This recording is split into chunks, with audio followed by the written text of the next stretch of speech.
So here we've got a customer bike ready for first start. We did the engine and gearbox restoration on this. It was in a terrible state.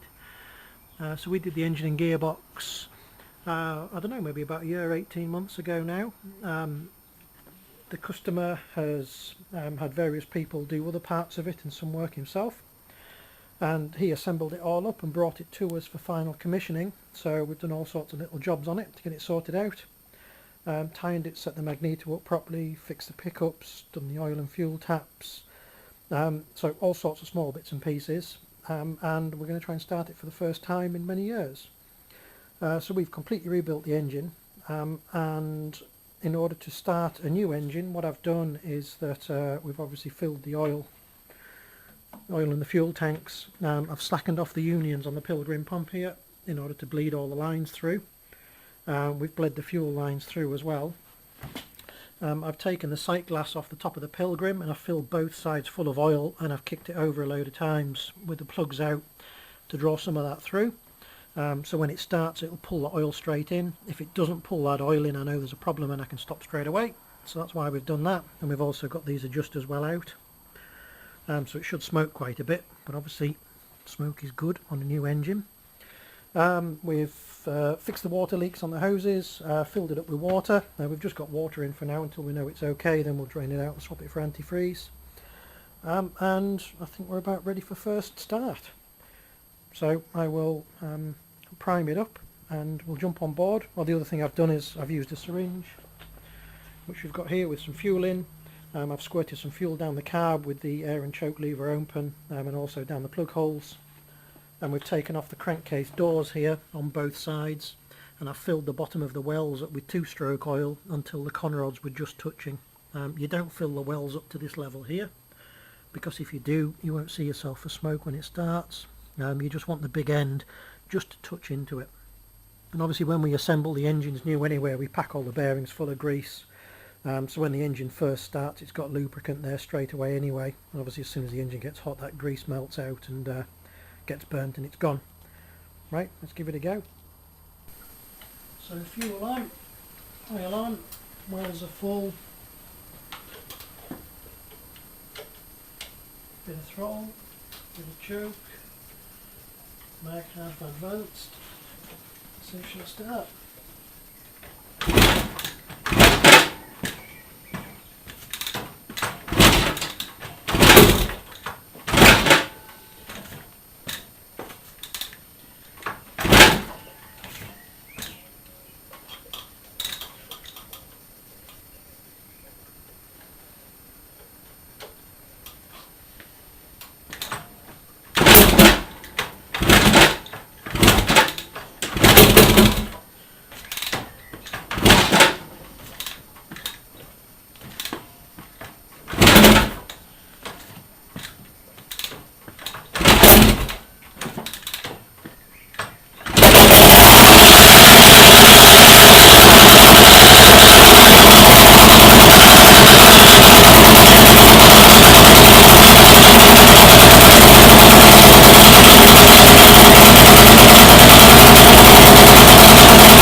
done. That sounds lovely. There you go, Billy. Come and get it. This is the point the neighbours really enjoy as the clouds of smoke come pouring out of the workshops. I've had to evacuate because it got a bit smoky in here. Smells nice though.